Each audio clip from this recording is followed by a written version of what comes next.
प्रभु की माया इतनी प्रबल है,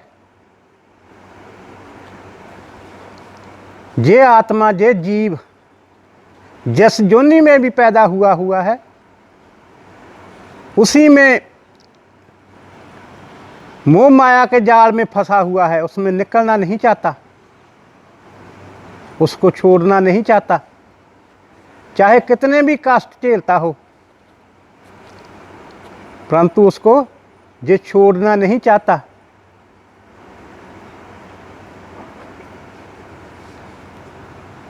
किसी ने लिखा भी है, रंगली दुनिया से जी नहीं जान नू करदा। ऐसे ये जीव भी जिस जगह भी है वहीं पर जे आनंद से रह रहा है, नहीं छोड़ रहा, परंतु ये कुदरत का कानून है, जब आपकी आरजू पूरी हो जाएगी तो आपको छोड़कर जाना पड़ेगा, फिर आपको कोई भी रोकने वाला नहीं है। ऐसे हम आपको एक कहानी, एक वाकया सुनाते हैं कि राक्षसों में एक हरि भगत हुए हैं, नाम है उसका प्रहलाद भगत, जो हरनाक्ष के बेटे थे। हरनाक्ष और हरनाकश्यप ये दो भाई थे। पहले बड़े भाई राजा थे हरनाकश्यप, तो उन्होंने ब्रह्मा से चारे वेद छीन लिए और धरती को पतालपुरी में ले गए। तो प्रभु ने, भगवान ने, अल्लाह ने शुक्र का रूप धार करके उसको मार दिया। छोटे भाई को राज मिला, हरनाकश को। तो हरनाकश ने तीनों लोकों को जीत लिया, सभी जगह अपना झंडा फहरा दिया, अपना ध्वज लहरा दिया। तो ये ऐलान कर दिया कि चाहे कोई फकीर हो, चाहे बाबा हो, चाहे साधु हो, चाहे दुनियादार हो, कोई भी हो, वो किसी दूसरे भगवान को नहीं मानेगा सिवाय हरनाकश के। जय बोलेगा तो सिर्फ हरनाकश की, और किसी देवी देवता को, किसी भगवान को नहीं मानेगा। सबके भगवान हम हैं। तो ऐसे हालात में प्रभु ने, खुदा ने, रब ने उसके घर औलाद बच्चा दिया, जिसका नाम प्रहलाद रखा। वो प्रभु का भक्त था, वो हरि भजन करता था। जब वो थोड़ा सियाना हुआ तो उसको स्कूल में भेजा गया, प्रहलाद को। स्कूल में जाकर के अपने साथियों को इकट्ठा करके, अपने दोस्तों मित्रों को इकट्ठा करके वो हरनाकश के कानून को, उसकी आज्ञा का उल्लंघन करके हरि भजन करते। तो जो पढ़ाने वाले अध्यापक हैं, टीचर हैं, उनके समझाने पर भी नहीं रुके। तो उस अध्यापक ने, उस टीचर ने राजा के आगे शिकायत कर दी कि हे राजन, आपका बेटा प्रहलाद जो है दूसरे लड़कों को भी साथ लेकर के वो आपका नहीं, नारायण का नाम ले रहा है, हरि का नाम ले रहा है। तो राजा ने पहले तो समझाने की कोशिश की, परंतु जब उसने देखा कि ये मेरा बेटा हरि भजन करने से नहीं रुकेगा, तो उसको तसीहे दिए गए, समुद्र में डूबा गया,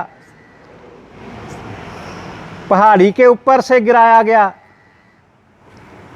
परंतु उसको आंच भी नहीं आने दी प्रभु ने।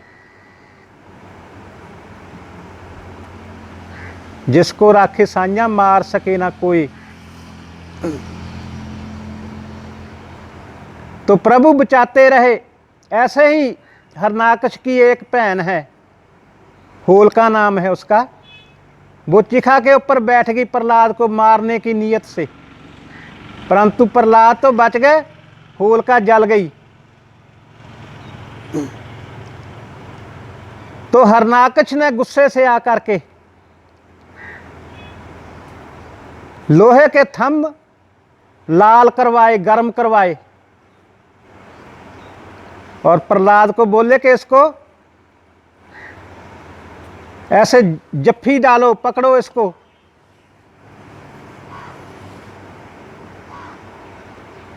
तो जब जबरदस्ती करने लगा, पत्थर वो थंब फाड़ कर उस थंब के अंदर से प्रभु बाहर आए। जब बाहर आए तो उनका रूप ऐसा था, ना वो जानवर थे, ना वो पशु पंछी थे, ना वो इंसान थे, नरसिंह का रूप उसने बनाया हुआ है। और आकर के हरनाकश को उन्होंने अपने हाथों से, पंजों से उठाया और अपने गोडे के ऊपर, टांग के ऊपर रख लिया और दरवाजे के विचकार बैठ गए। पूछने लगे कि ऐ हरनाकश, देखिए उसने वर लिया हुआ था। इतनी भक्ति प्रभु की थी उसने कि उसने ये वर मांगा था कि मेरे को ना जानवर, ना पशु पक्षी, ना किसी हथियार से, और ना दिन हो ना रात हो जब हमारी मौत आए। तो उन्होंने दिखाया कि देखिए हरनाकश, ना दिन है ना रात है, सूरज अंदर बाहर है, और तू ना धरती पर है ना ऊपर है, मेरे पास कोई हथियार नहीं है। तो उन्होंने अपने हाथ से उनकी छाती को फाड़ दिया, मार दिया। तो उसका संस्कार करने के बाद, उसका क्रियाकर्म करने के बाद प्रहलाद को राज दिया गया। तो नरसिंह अभी वहीं पे ही हैं। जाते समय प्रहलाद से कहने लगे कि ऐ प्रहलाद, हम तेरे पर बहुत खुश हैं, हमने तेरे को राजगद्दी भी दे दी है, अब आप मेरे से कोई वर मांग सकते हैं अपनी मर्जी से। तो अपने पिया का, प्रभु का ऐसा वचन सुनकर प्रहलाद जी हाथ जोड़े बोले कि हे भगवान, हे प्रभु, अगर हमको वर देना चाहते हैं तो हमको ये वर दीजिए कि जहां संसारी लोग जो है इन सभी को स्वर्ग में ले जाइए, वहां इनको ना कोई कष्ट होगा, ना दुख होगा, ना बैर विरोध होगा, ना करप्शन होगी, जिस सुख के साथ रहेंगे। तो भगवान समझा रहे हैं प्रहलाद को कि ऐ प्रहलाद, जे जीव जिस जगह भी है वहीं पर खुश है, जे कोई भी स्वर्ग को जाने के लिए तैयार नहीं है। प्रहलाद जी बोल रहे हैं कि है भगवान, आप ले जाने के लिए ऐसा बोल रहे हैं कि आपको ले जाना ना पड़े। तो नरसिंह जी बोले कि प्रहलाद, जाओ ले आओ, जिसको भी आप स्वर्ग में ले जाना चाहते हैं मेरे पास ले आओ, मैं अभी ले जाता हूं। तो प्रणाम किया, शहर में आ गए। ऐसे घूम रहे, आगे गए शहर के, तो क्या देख रहे हैं, दो छूकर अपने सुअर जो है गंदगी के ढेर ऊपर अपना खाना ढूंढ रहे हैं। तो प्रहलाद जी ने उनको पूछा कि ऐ भाई, अगर आप चाहो तो हम आपको स्वर्ग में ले जा सकते हैं। जब प्रहलाद जी की ये बात सुनी तो दोनों छूकर बोलते हैं कि स्वर्ग में क्या क्या है। तो प्रहलाद जी उनको बताते हैं कि बहुत अच्छे अच्छे पदार्थ हैं, स्वर्ग में आनंद है, दुख नहीं है, आपको कोई कष्ट नहीं होगा, कोई बैर विरोध नहीं है, कोई लड़ाई झगड़ा नहीं है। ऐसे स्वर्ग के बता रहे हैं। तो वो दोनों बोलने लगे कि हे प्रभु जी, आप चाहो तो हम अपने परिवार को साथ लेकर के चलें। तो प्रहलाद जी खुश हो गए, बोलने लगे कि हाँ, आप अपने परिवार को भी, अपने यारों मित्रों को भी, दोस्तों को भी ले जा सकते हैं। तो वो प्रहलाद को लेकर के अपने कबीले के पास आ गए, दोस्तों मित्रों को भी इकट्ठा करके उन्होंने बताया कि ये आदमी राजा जी प्रहलाद जी हैं, ये हम सबको स्वर्ग में ले जाना चाहते हैं। तो प्रहलाद जी ने भी स्वर्ग के बारे में बताया।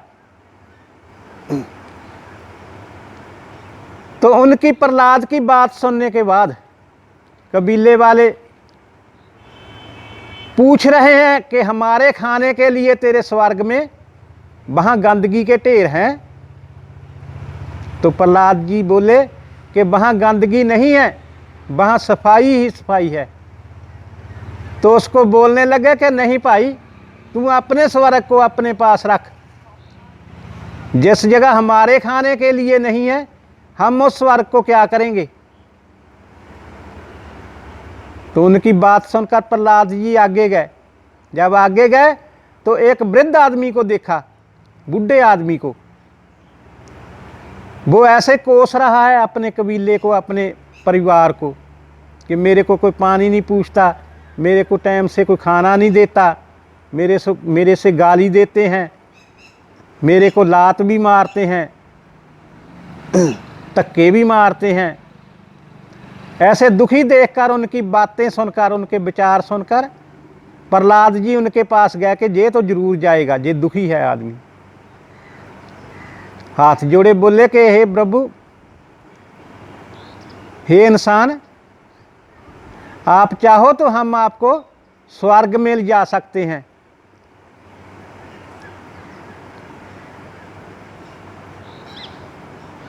तो उसकी बात सुनकर वो भी पूछते हैं कि स्वर्ग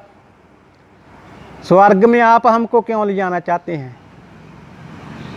बोलते हैं कि आप सुख से रहेंगे, जहां आपको कष्ट है हम आपको अभी स्वर्ग में ले जा सकते हैं। तो वो आदमी कड़वी आवाज से बोला, उसको दबके मारने लगा, कहने लगा कि तू भाग जा, क्या तेरे को हम अच्छे नहीं लगते? तू अभी हमको स्वर्ग सुधारना चाहता है? अभी तो हमने अपने पुत्रों की शादी का सुख भी नहीं देखा, आप हमको अभी स्वर्ग में ले जाना चाहते हैं। परिवार वाले हमको अच्छा नहीं समझ रहे, इसका ये मतलब तो नहीं कि हम उससे अलग हो करके रहें। आप जाइए, हम आपके साथ नहीं जाएंगे। तो निराश होकर के प्रहलाद जी प्रभु के पास आ गए, बोलने लगे कि नहीं प्रभु, कोई भी तैयार नहीं है। तो प्रहलाद जी को नरसिंह जी बोल रहे हैं कि हे प्रहलाद, ये जिस जगह भी लोग हैं वहीं पर ही अच्छे हैं। आप प्रभु का सिमरन कीजिए और राज अच्छे से कीजिए।